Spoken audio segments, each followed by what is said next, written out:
It was just like that. It was literally.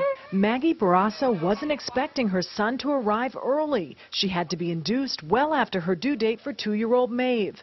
But on Wednesday, Dad had to call 911 when he realized he wasn't going to get his wife to the car, let alone the hospital. You went on the floor? And Yeah. They carried me out to the ambulance, and I think he was born within 5 minutes of being in the ambulance. A funny story for Finn's baby book. In the back of an ambulance. Luckily not in our house or in the car. But Brewster Ambulance says this may be the kickoff to a Blizzard baby boom. We've had 5 in the last 2 weeks.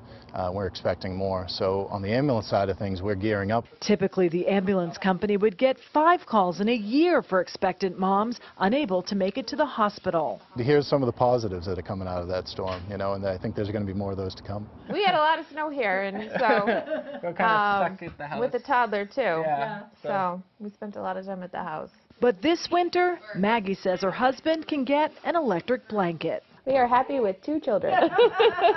In Quincy, Kelly Tuthill, WCVB News Center 5.